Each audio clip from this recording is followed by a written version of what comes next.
You're watching CCS-TV, empowering voices, inspiring futures. Hello, I'm Jack. And I'm Sean from MG Media. We are here today to talk about Paul M. Wendel Jr., who was sworn in as the Chautauqua County Executive on January 2nd, 2020. He's a Republican candidate that started out his political career as the county legislator for 8 years. Two of his priorities as our county executive are to limit the amount of immigration and the ever-increasing drug issues. With a background in EMS and fire services, Mr. Wendel has experienced the drug problems firsthand. On February 15th, County Executive Wendel made a state of emergency that will last 30 days. In the document, he wrote, Chautauqua County continues to struggle with the natural and organic migration of people into the county, including low-income housing shortages and school districts rapidly gaining population. He stated that stressing services with the unnatural spike in population, New York City's program will cause a mass transportation of persons to Chautauqua County.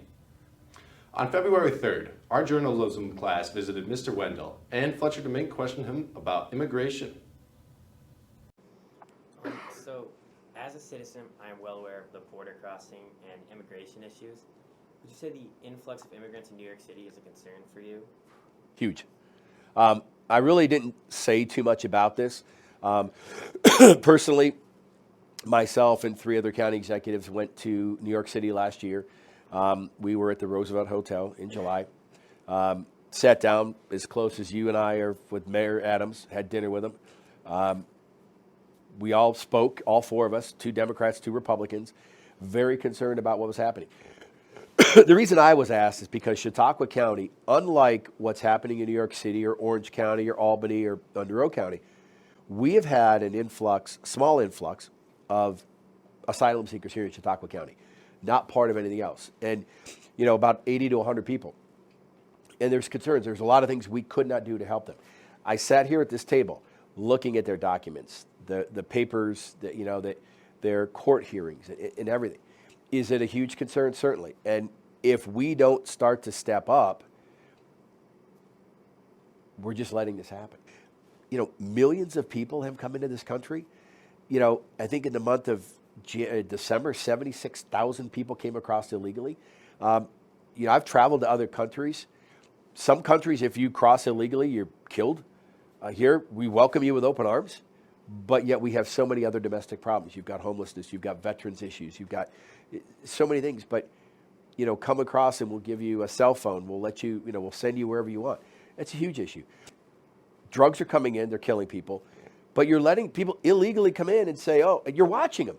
We're watching them at the border. Oh, there's nothing we can do. Close the border. It's really simple.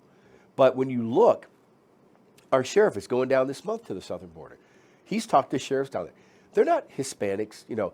It's not people from Mexico or Guatemala or Nicaragua or, you know, Venezuela or Chile. They're coming from Asia. They're coming from Russia. They're coming from Turkey, from Africa.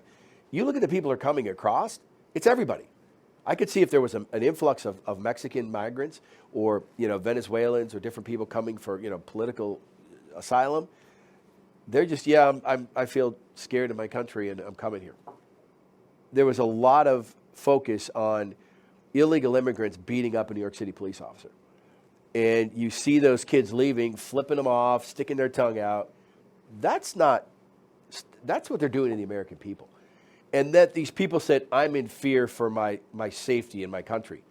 You're beating up a cop. Who are you in fear of? If you're that brave to beat up a New York City police officer, you're not in fear of anybody back in your country because they're not as good, they're not as tough as New York City police officers, I'll say it. It's garbage. People are using lame excuses and we're accepting that. We need to shut down the border immediately. We need to stop what's happening right now, and we need to regroup. I've asked the governor, I said it to Mayor Adams, ask for New York State to put the sanctuary state and sanctuary city on pause for a year. Let's get things figured out. There's a vote, there's a bill that's coming up right now. Sadly enough, it's border, but you're also grouping Ukraine and Israel. I mean, it's a couple $100 billion, but only $20 billion is actually for border security. Keeping politics out, we need to stop. I don't care who's in office right now. You need to stop the border. You need to shut it down, and we need to get ourselves together. It's just, until we do that, and you know, there's a lot of hypotheses people could put out there. But if you look, somebody said they're military-aged men and women. You don't see a lot of older people coming. Those are a lot of young, vibrant people.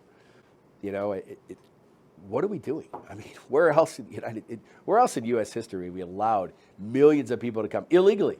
In Ellis Island, they came across illegally. My great-grandparents came from the Ukraine at the turn of the century and the last century.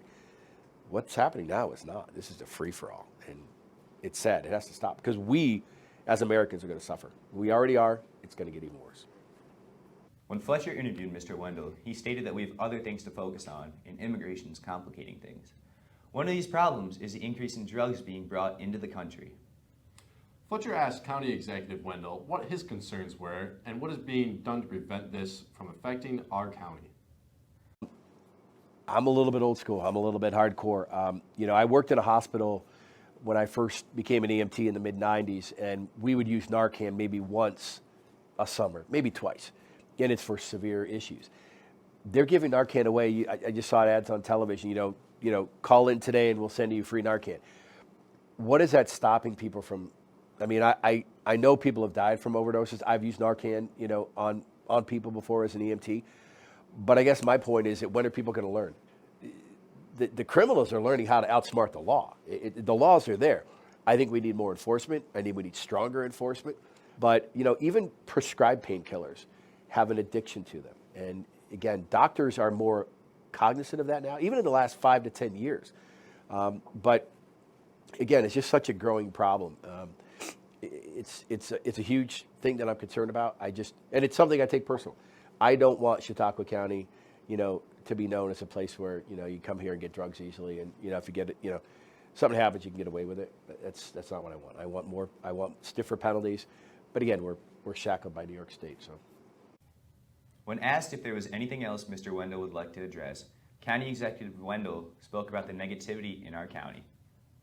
I think one thing I want to address is the negativity. There are people that are always going to, be negative about what's happening. Looking at a lot of things, but Cummins now wants to become the camshaft capital of the world. The camshaft is an integral part of the engine. They want to manufacture, build, design, test everything right here in Chautauqua County at the Jamestown engine plant. That's huge. You move forward to the Wells Ice Cream Company.